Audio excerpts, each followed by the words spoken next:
And good morning, everybody. Happy Tuesday. Peggy Berryhill here with you.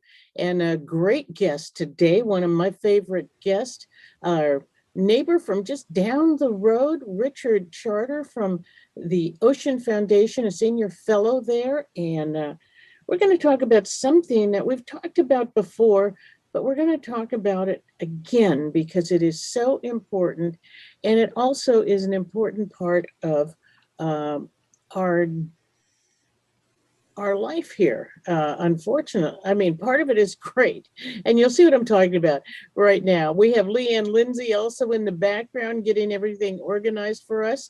I want you to know that we are also live on KGUA's YouTube, and we invite you to just search your browser for KGUA YouTube. You will see Richard Charter and I, and we're going to share some information about the Farallon Islands. Very important. A couple of just briefly, I couldn't help but, listening to Democracy Now! At the end there and talking about, again, this its obsession with bones that museums have, but contemporary bones. Talking about the Africa family, this is a contemporary police action taken on a Black family in, I believe it was Philadelphia. And the fire was lit to get the people out of their house. And two children died in that fire. And the Penn Museum in Princeton took ownership of these children's bones. I It's just appalling to me because I know from our own experience, Native American experience, that there are boxes and boxes of bones of people's ancestors. Some of them now probably not even identifiable. And when I was at KPFA many years ago as a host on Living on Indian Time, people used to call me up once in a while and say, Peggy, I feel so bad. I've got these Indian bones. Can I give them to you? I was like, what? I, you know, it, what do you say to somebody when they do that? I mean, and why do they have these bones? I've never understood. Today, thankfully, people are a little bit more conscious about repatriation. I just got a message a couple of weeks ago from a local resident whose dog, not whose, well, a gopher, and dog digging a gopher hole had brought up an arrowhead, wanted to know what to do with it. And so she reached out to the local Pomo community and asked them what to do. That kind of consciousness is very important. But, an arrowhead, of course, is vastly different from somebody's ancestors, and particularly somebody's most recent ancestors. So, there are ways to repatriate things. I just wrote another op-ed piece that may be out in next week's ICO and sometime soon on Indian Country Today, talking about land conservancy movements.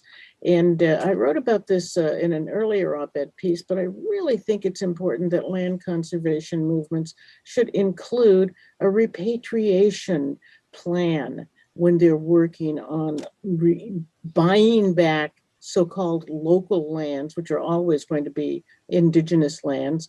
They should be working with the local tribal community if there is one, but if not, every state has its own repatriation committee, and they should be thinking about that, planning for that ahead of time. It shouldn't be an afterthought. Here in the state of California, we have the California Indian Heritage Commission, and nationwide we have NAGPRA, the National Indian Grave Protection Act. So just a thought, that it just chills me when I hear stories like that from Democracy Today, but talking about a tragedy, a recent police-caused tragedy, and these children's bones were taken. Anyway, well, that just got me off. I just had to say that. And of course, Richard Charter is the senior fellow at the Ocean Foundation. He just lives down the road from us. He has decades of experience in working with many, many presidential cabinets in dealing with wildlife and the ocean.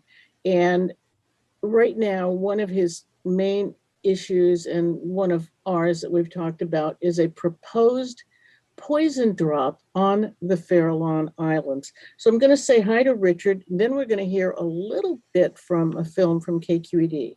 Good morning, Richard. Good morning, and very timely. You should take up this issue right now. The Farallons, or the repatriation.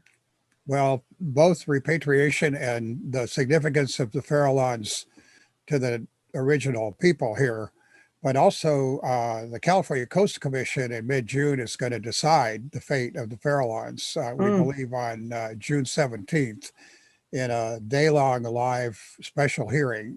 And people can testify virtually online, so we'll talk about that later. Well, yeah, and we should. I know they just had a hearing last week, I think it was, or earlier this week, and our Coast Miwok friends, of which there are just a few members left, are fighting against the killing of the Tule elk versus the cattle industry. Well, guess who won? The cattle industry. Not hard to predict. Yeah. All right. So, Richard, if you would indulge me, I found this wonderful film produced by KQED, and I just want to play a few minutes of it to give our listeners a little bit of background if you don't know about the Farallons. And we're on YouTube, so those of you who are watching YouTube, you still have a moment, or if you're not watching KGUA's YouTube channel, then you have a moment to log in and you'll be able to see this film. And Leanne, I was, okay, do we need to move it over or can it play from where it's at? All right, there we go. Great. Okay, and oh, you can stop now. And let's play this cut. Leanne, yeah, I'm gonna hit the play button over here. If you will, let me have control over here. Okay, you can hit the play button if you want. Somebody's got to hit it. Here we go.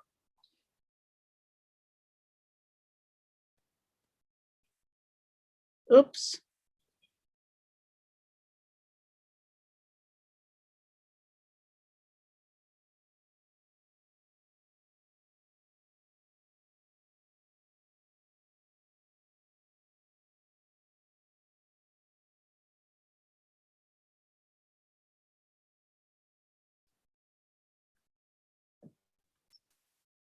Whoa.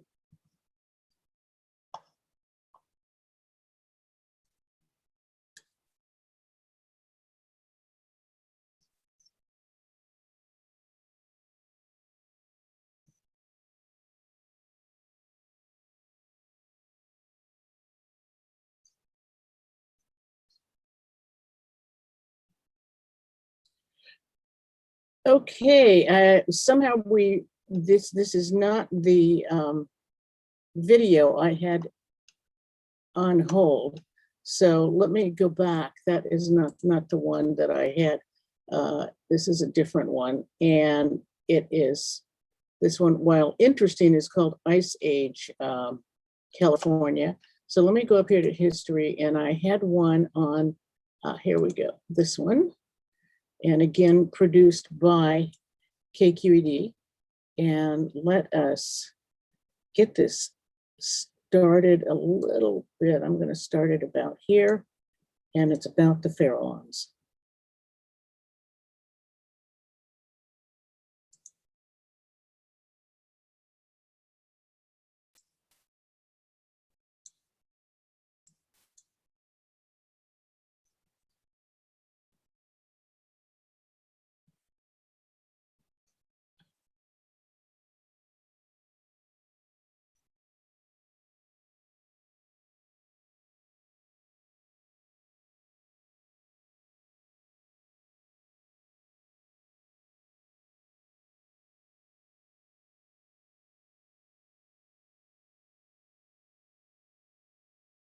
That is the voice of Maria Brown, who is a superintendent of the Gulf of the Farallons for the National Marine Service.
And we're going to leave it at there. You can see the rest of this short film on YouTube. Just look up Galapagos KQED,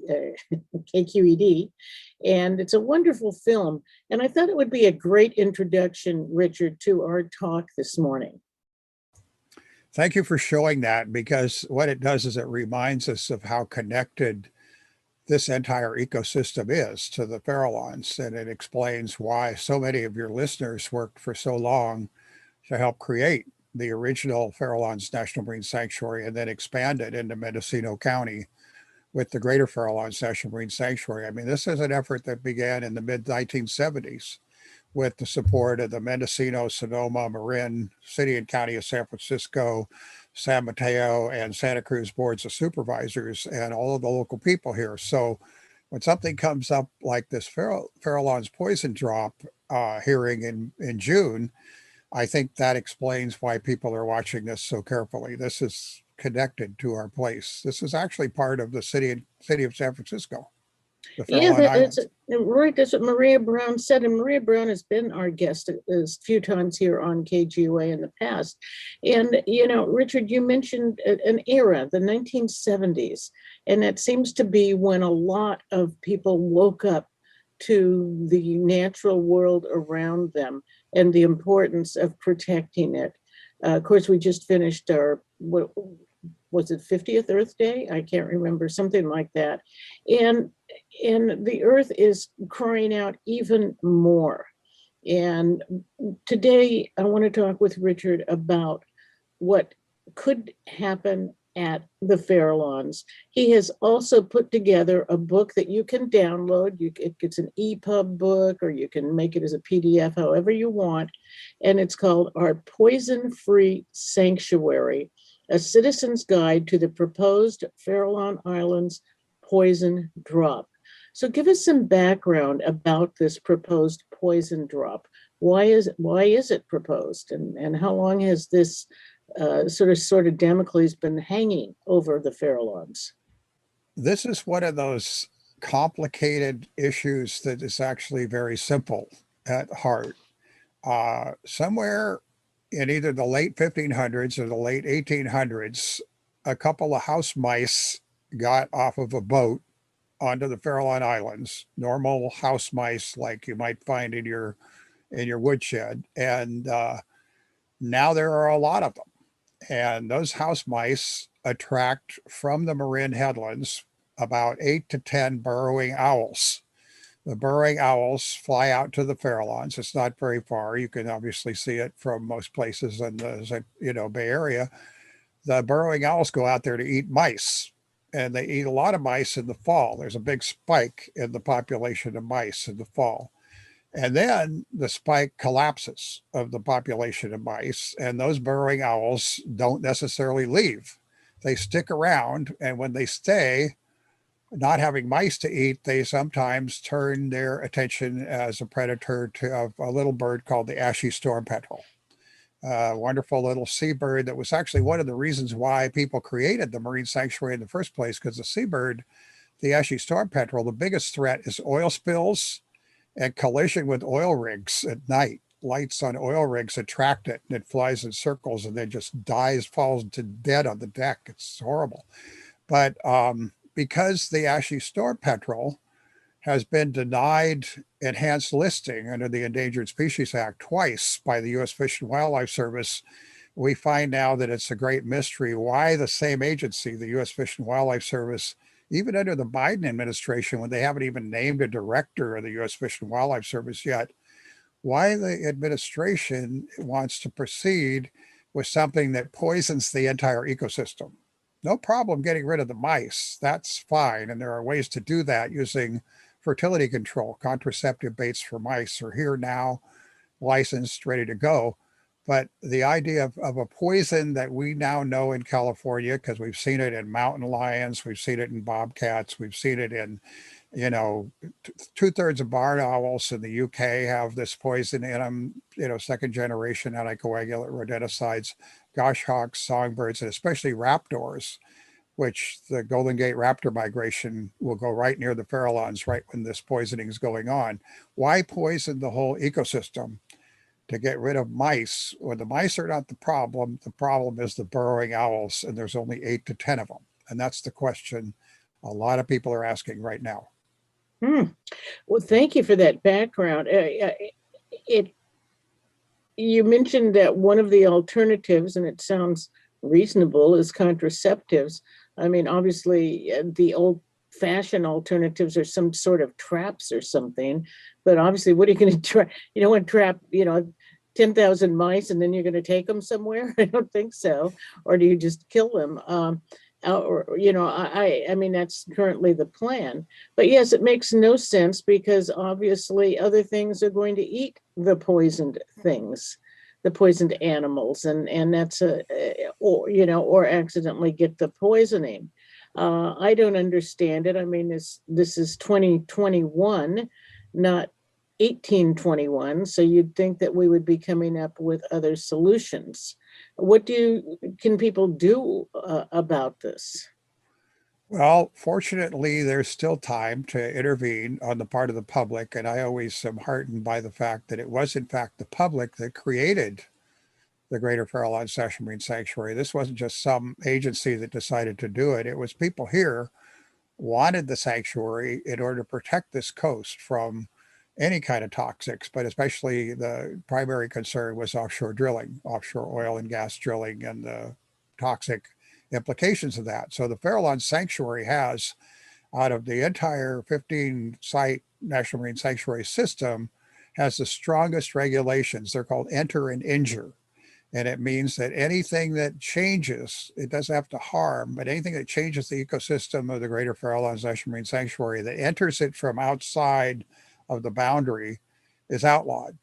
And so this is something we should actually be creating as a model for the other marine sanctuaries rather than undermining with something like the poison drop. But the U.S. Fish and Wildlife Service is simply saying not one pellet of the poison will go into the water. Now, we know we had a very unfortunate incident in Lehua, Hawaii in 2017, where a first generation rodenticide, difascinone, which is actually less dangerous to birds, less harmful, it went into the water. We have pellets, and there's a link in the ebook that will take you to the video showing dead birds, dead fish, pellets in the water. And at Wake Island, the Air Force recommended that there be a closure of 942 days of no fishing. And 3 years after the Wake Island drop, which was for rats and didn't get rid of all the rats, the 2012 Wake Island poison drop, actually 3 years later, there were still second generation anticoagulant rodenticides in fish. Now, can you imagine if that happens here or anything like it, what's going to happen to our fishing industry? So this is a little too close to the shore. It's a little too in the middle of our prime fishing grounds. A couple of our state marine protected areas are immediately north and south of it. It's a UNESCO International Biosphere Reserve. And getting back to the way the program began, it actually was sacred ground to the native people here for more thousands of years than we know. This was part of the belief system of people who lived in the Bay Area, and that's been completely disregarded in all the planning for this drop. Well, that's not a surprise either, unfortunately. I just put up a picture of the burrowing owl, which you say there are eight? Eight? You mean EIGHT? The high number is 10, the low number is 8, and they're really an amazing little bird. They themselves actually are in jeopardy for other reasons because of habitat loss to agriculture and development on the mainland. The burrowing owl probably needs enhanced listing by the U.S. Fish and Wildlife Service, but they are protected under the Migratory Bird Treaty Act, which of course Mr. Trump tried to weaken and Mr. Biden is now restoring, we hope. But 8 to 10 burrowing owls do not, in my view, and in the view of a lot of people, warrant dropping 1.5 tons of a cereal bait with one of the deadliest poisons, an ecosystem poison that goes far beyond the burrowing owls, in the middle of a national marine sanctuary. It doesn't make any sense at all. No, I believe we also have a few of those around here and down at Jenner, at that new Jenner Park. You can see Yeah. them, which is close to you. At the film that we showed a little bit of, the film from KQED, there are the bird scientists that go to the island, and some of them live there. There's a couple of homes there. A little bit farther in the film, they talk about the what it's like to live there.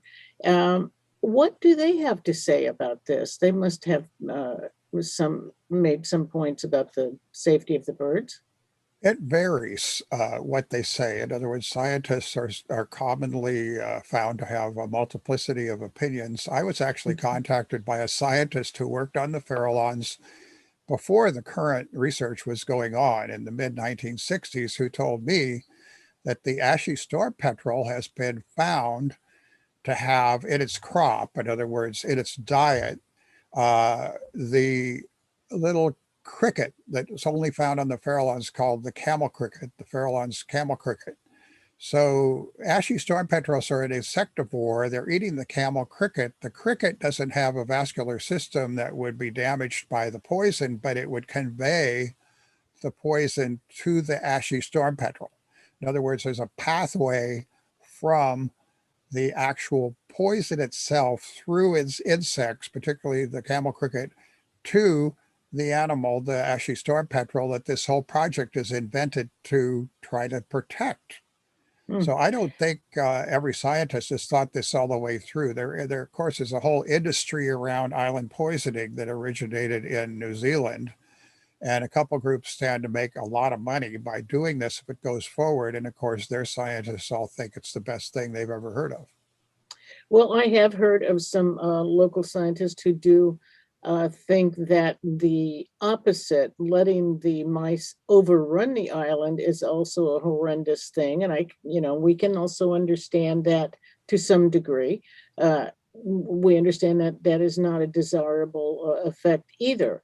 But trying to find a better outcome, a better way of dealing with this. And, again, I'm referring back to that KQED film, referring to the Farallones as the Galapagos of California, or of this coast. I think, when we think of the Farallones like that, it opens it up perhaps to a broader group of people to think about what they could be losing by not being aware of this type of a poisoning going on. And I don't know. I don't think you have to be a scientist to understand what the broader effects of just blatant poisoning can be. And in this day and age where we are fighting everything is fighting for survival, frankly, with the droughts, but this is a different, these rocky granite islands. Is that what you have in the background of you, by the way? Is that your Pardon me? background? Is your background seeing the Farallones, or is that just No, that's actually the Sonoma coast where I live, and people ask me why the sun never goes down in my background, but it eventually does. And lately, it's been very windy and doesn't look like that.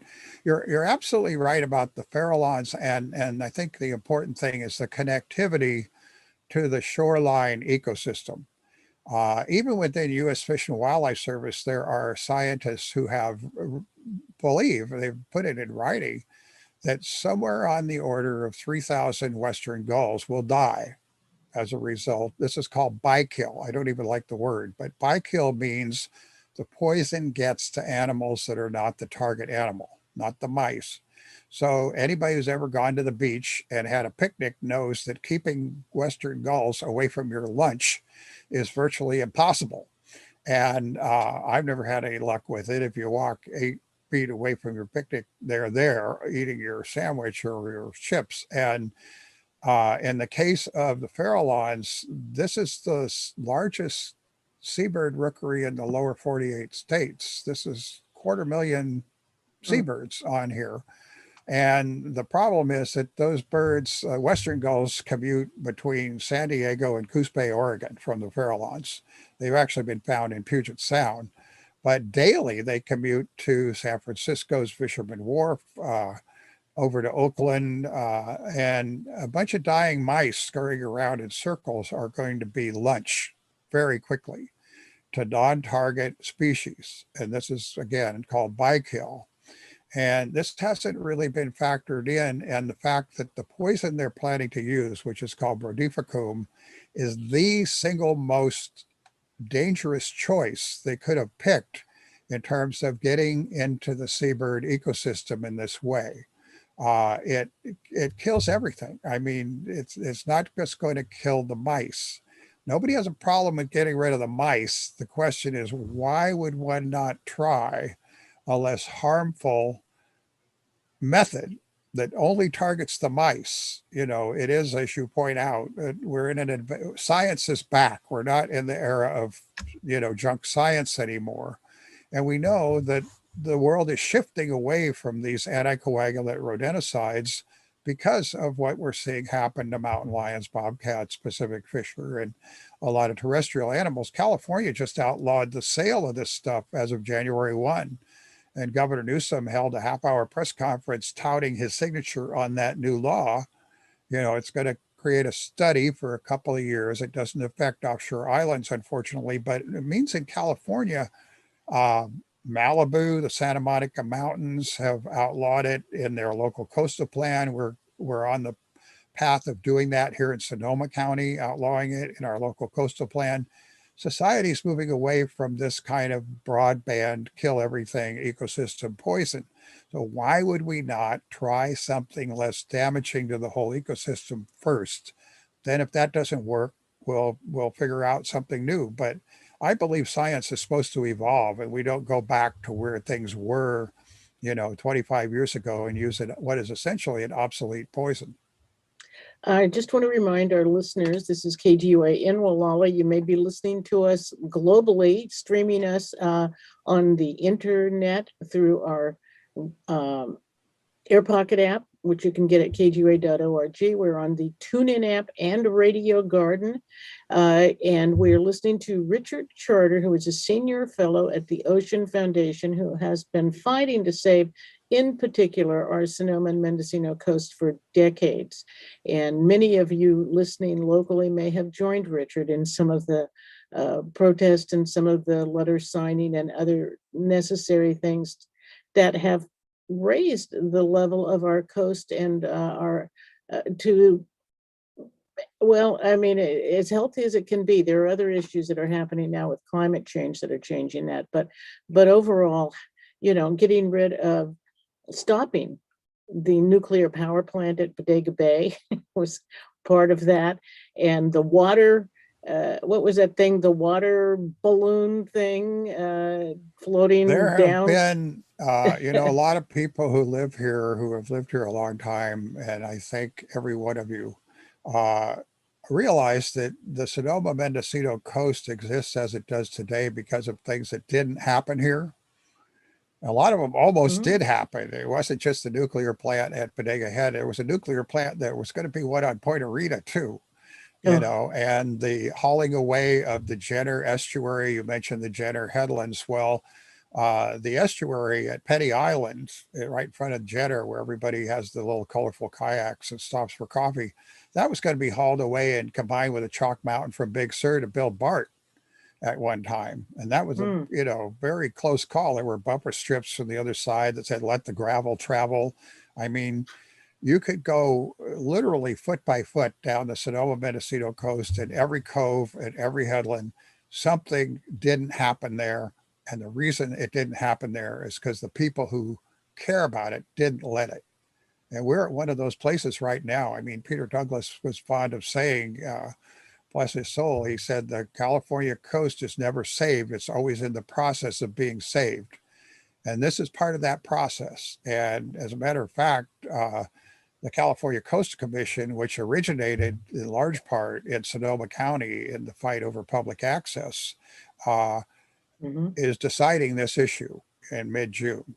and they're still in virtual online hearing mode, which on the one hand, it means you get to only speak for a couple of minutes, but on the other hand, it means you don't need to go anywhere. You can do this from your computer. And 1 minute, so 1 minute for individuals, 2 minutes if you are representing an organization. exactly. But the fact is that I believe if we don't stand up as a community for this coast, we have, as you mentioned, the most carefully protected coastal waters on the planet. All these layers, state protections, federal protections. We have the UNESCO International Biosphere Reserve. But if we don't stand up for it, we're going to find right in the middle of it one of the most threatening, one of the worst ideas that's ever come down the pike. And for mice, even this poison, as deadly as it is to everything, it's failed 38% of the time where it's been tried. So then they come back the following year and do it again. So they sell it as a one-time, the island has to take the hit. Well, if we don't kill more than 1,000 Western gulls, they'll rebuild their population in 10 years. That's the rationalization they use.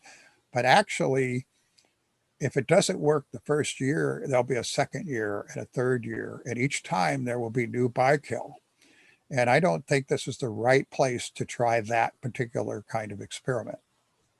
Let me ask you about the birth control. How effective is that? And how do you know? I mean, doesn't that take, I mean, how many generations does that take to be effective?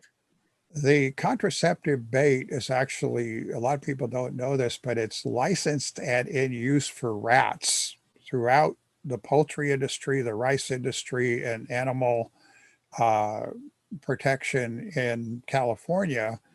This is like a done deal for rats. It's just a matter of changing the type of bait so that it's attractive to mice. In other words, the carrier, the cereal bait. So in the case of mice, they need to adjust what they put the contraceptive bait on.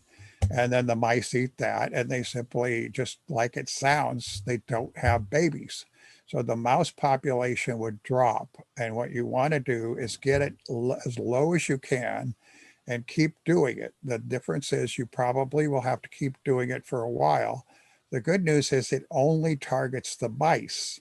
If an owl eats a mouse, it won't affect the owl. It's targeted to the species that you're trying to get rid of.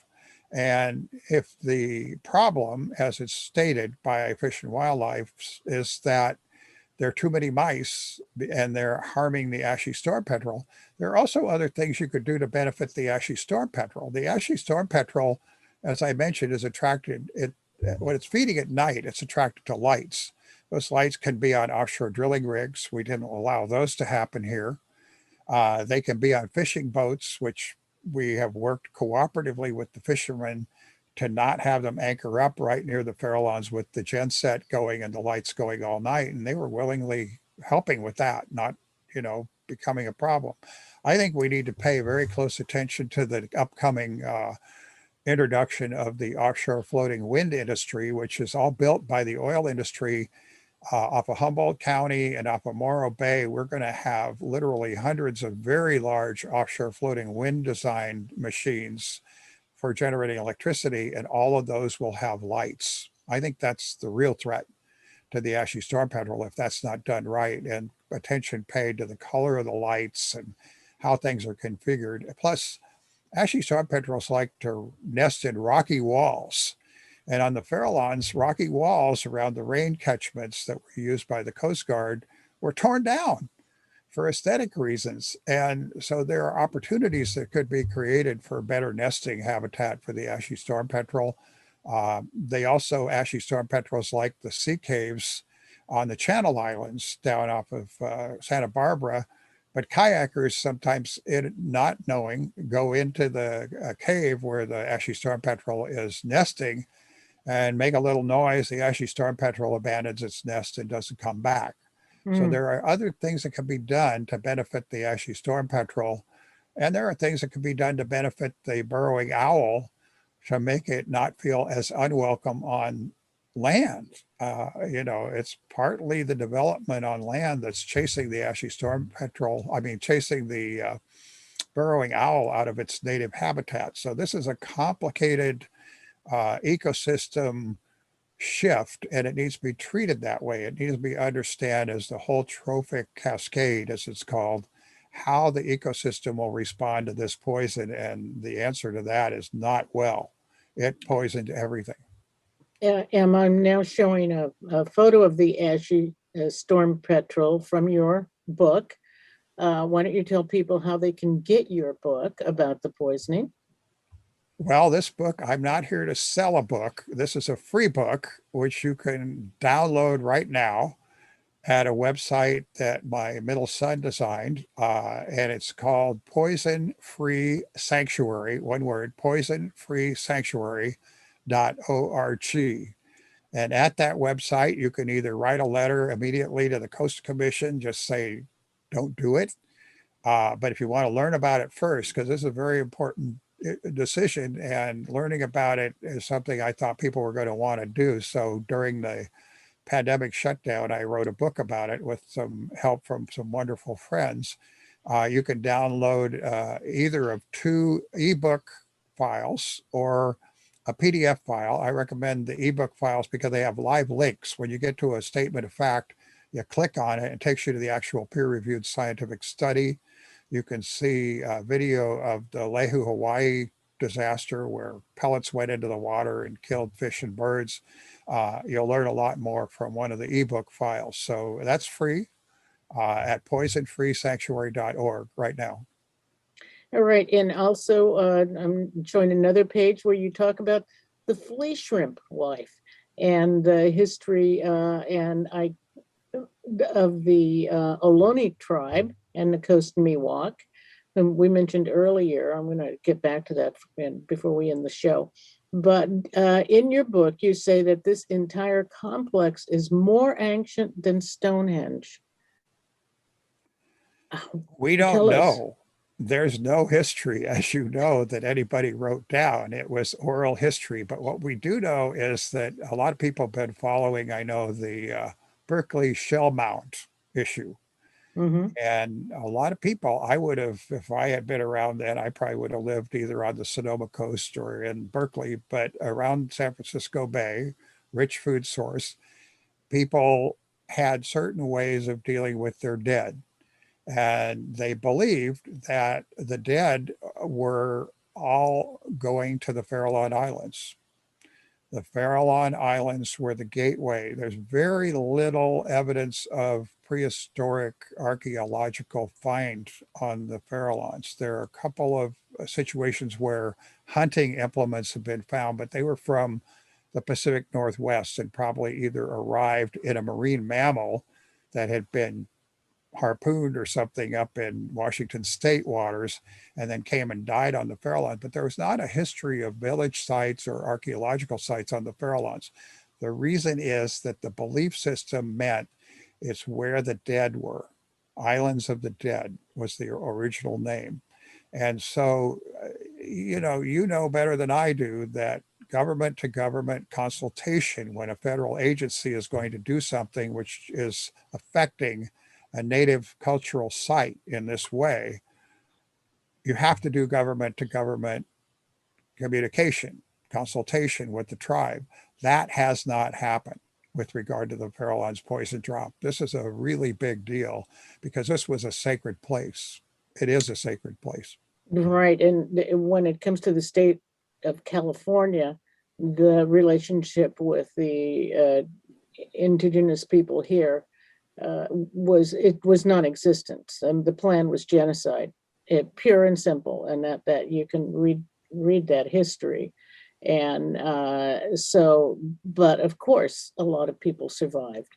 They had to go underground. Maybe they pretended to be Portuguese or Spanish or whatever they needed to do to stay alive, but they're still here.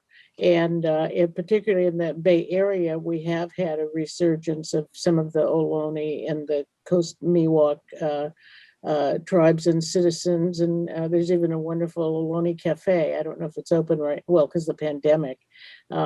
And the Shell Mound too, when I think of off of El Cerrito, the gun club, and that was there for so many, many years. And I think about the lead poisoning that, goes on with this shooting of bullets. Mhm. Actually, we have one north of here, up near, I think, Point Arena or Manchester area. But I don't think people realize the poisoning that goes on of the very land there, just from the bullets, but also what's happening to the wildlife in that area. It's so complex, Richard, and you've been fighting all of this pieces of this sometimes. Sometimes you can find an issue that involves, it always involves everything, but what I'm trying to say, it's so complex. Nature is complex, and what we as humans do to mess things up. And that's what we do. I'm just also now showing a page where you show the effect of the anticoagulant rodenticides that target the rodents, but they also go to the mammals. And as you say, many of the raptors, which we all love to see the raptors, we're also thrilled to see a couple of nesting eagles here on in our area.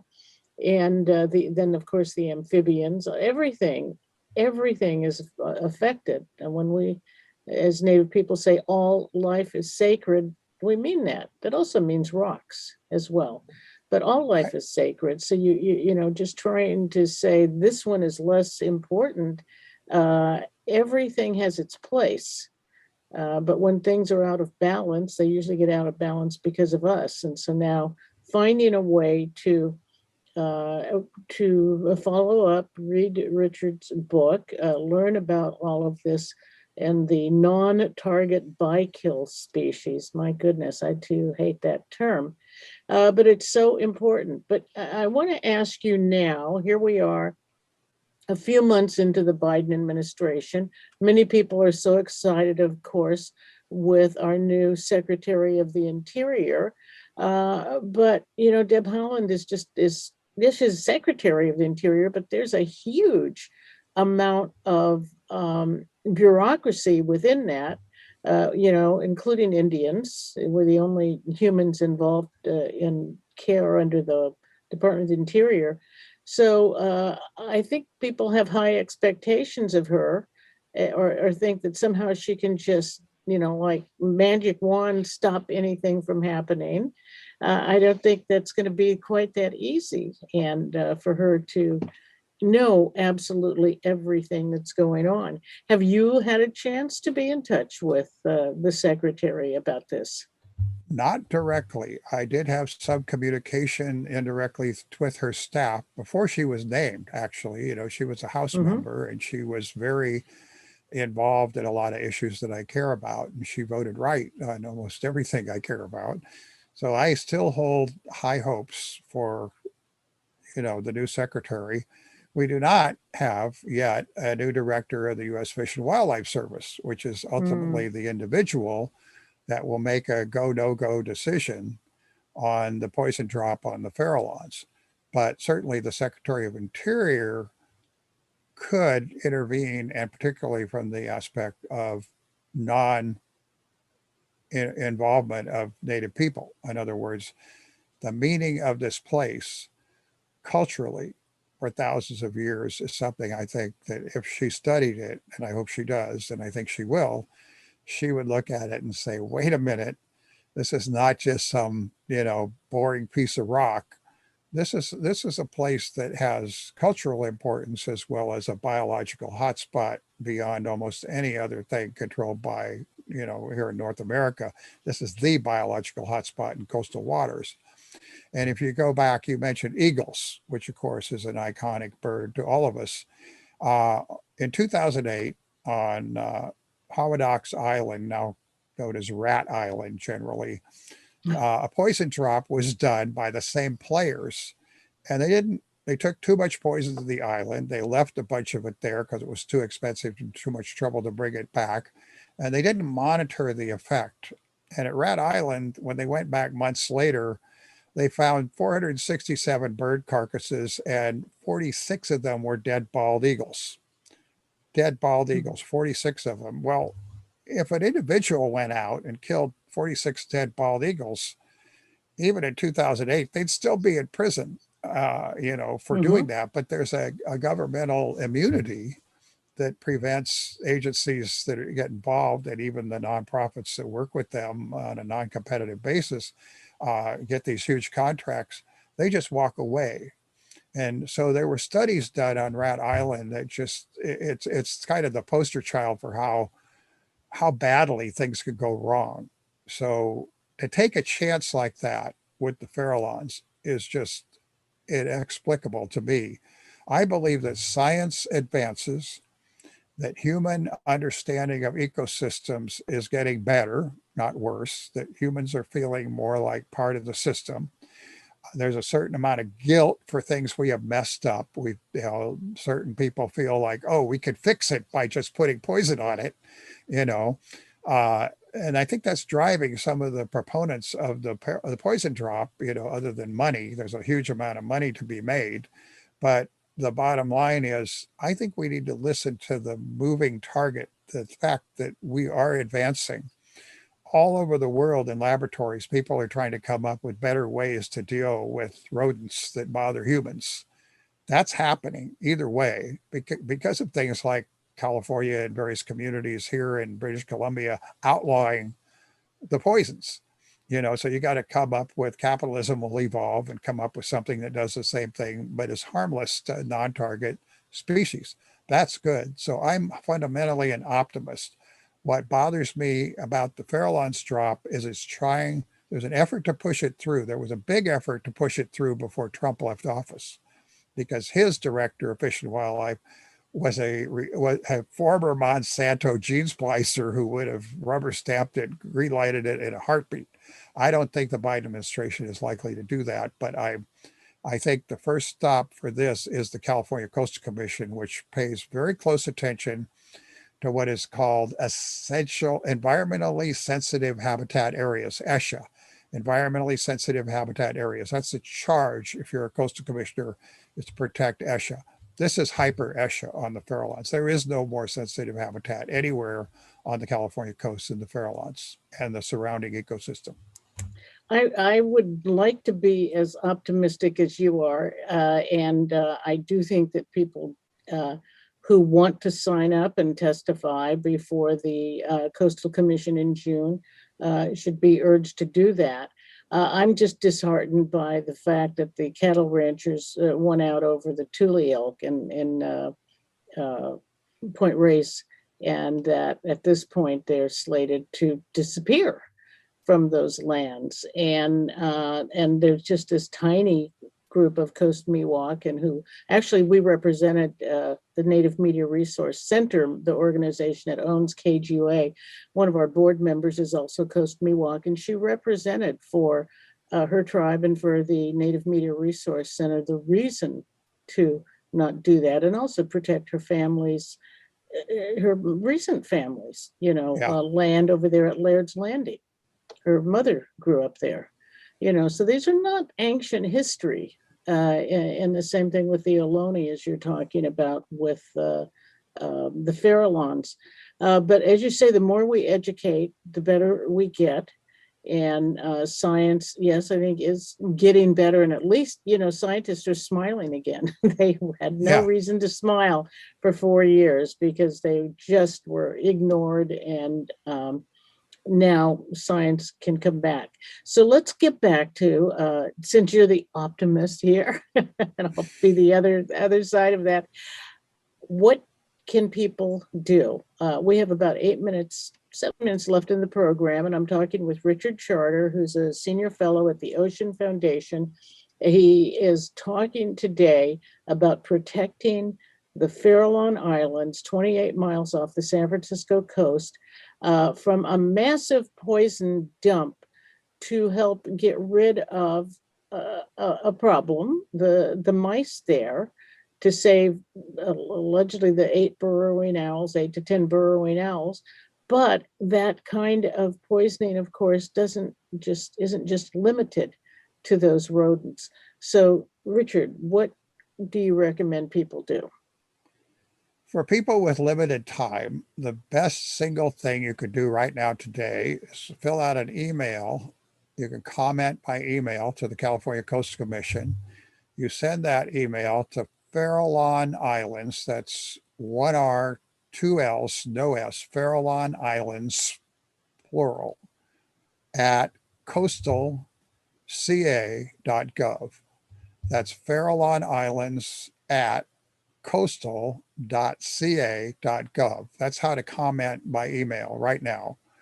If you want to go to poisonfreesanctuary.org, our website, poisonfreesanctuary.org, has a ready-made letter where you can sign your name. Please customize it so it doesn't get bunched or grouped by the Coastal Commission staff as just like everybody else's. Customize that letter and hit click, and it'll send it for you right there. If you want to learn more, you can download our ebook in any of 3 formats and study this issue. It's, I think, incumbent on people who care about this whole coast when you have something that's going to affect, the EPA Region 9 says that gulls that die of this poison from either consuming the pellets or consuming dying mice, they're going to die on the mainland coast. And each carcass of each gull you have to warn the public to stay away because it will have to be treated as hazmat, hazardous material. That's what EPA Region 9 says in their written comments, which you can click on and read in our book. So this affects really everything in Mendocino County on your coast. I've never had any luck keeping small children or dogs away from gull carcasses on the beach. They go to them because they're interesting. Think about that things on our own coast are going to be affected. And I don't think that's all right. And I think most people here who work so hard for so many years, really decades, to create the protection we have out there, is willing to just sit idly by. And then at the early part of June, an agenda will go up at the Coastal Commission. We believe it's June 17th. It's a day-long special hearing on this. You can't quite sign up to testify yet, but as of June 1st, it'll be there. There's a link to it at the end of our ebook. You click on that, sign up to testify and join us. A lot of us are going to speak to the commissioners, and I think we have a pretty good Coastal Commission right now. I know they didn't make the greatest, I don't agree with their decision on Point Reyes National Seashore, but it was a split decision. I think on this, this Coastal Commission, when this issue came up before them in San Luis Obispo at one of their in-person hearings in mid-2019, I was there, July of 2019, this Coastal Commission asked a lot of questions. They asked, well, at what point when you start the drop, if you observe excessive bykill, when do you stop? And Fish and Wildlife didn't have an answer. They said they'd have to have a meeting. They were asked, Fish and Wildlife was asked by the Coastal Commission, if you have a spill of these poisoned pellets from a helicopter over the ocean or over San Francisco Bay or on the island, what's your first responder game plan? And they said, well, we don't have one. We'd have to develop one. So these are answers that people are still waiting for, questions asked by coastal commissioners themselves. And so I think we have a pretty good shot at seeing the Coastal Commission do something responsible and positive and just hit pause on this thing until we can come up with a technology that doesn't kill everything, but targets the problem, not the whole ecosystem. Well, I think those are all great ideas for our listeners. This is KGUA in Walla, and we've been talking with Richard Charter, Senior Fellow at the Ocean Foundation, about the Farallon Islands and this potential poisoning of the Farallons. And you can learn as much as you want about the Farallons. You've got Richard's book in 3 formats, as he said, which is a great book. I've got the probably next to the last page up. Please send an email now to farallonislands@coastal.ca.gov.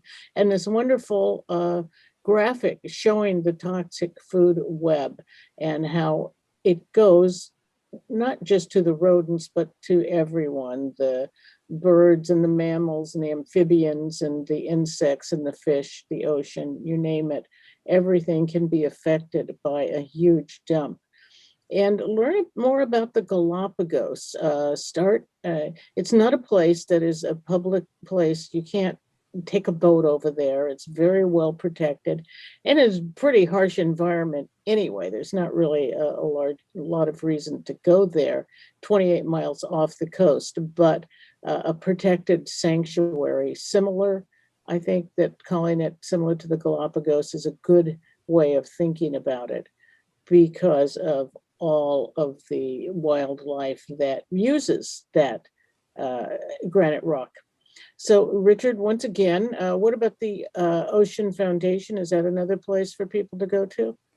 We really have put everything at the one website, poisonfreesanctuary.org, and you can link from that or from the ebook to the Ocean Foundation, which is an umbrella nonprofit umbrella organization with projects all over the world, really. And this particular corner of the world, of course, the California coast, we all know because we live here, is a very special place when it comes to the marine environment, both the coast and the nearshore waters. And we've worked cooperatively with the fishing industry and all kinds of different user groups to protect it. We need to continue to protect it. And there's an old saying that I'm sure everybody's heard: we only protect what we understand. And it was to further that understanding that I decided the only way to explain a scheme that was so complicated and so dangerous was to do a book. So that was the book is dedicated to what I call compassionate conservation. You can conserve the environment and not harm non-target animals. That, this is a poison where something that's going to take, depending on the dose, 3 weeks to die from internal bleeding. It's not a good death, and I don't think that's right. I grew up in the country, and that's what I learned. Well, that's going to be the last word, Richard. We're a little bit over time. Thank you so much. This will repeat at 1 o'clock and will be on our YouTube channel. We'll send you the links too. Thank you so much, Richard. Always great talking with you. And Thank you for we'll having do me. it again soon. All right. Thank you. Take care. That's going to end it for Peggy's Place this morning and on our YouTube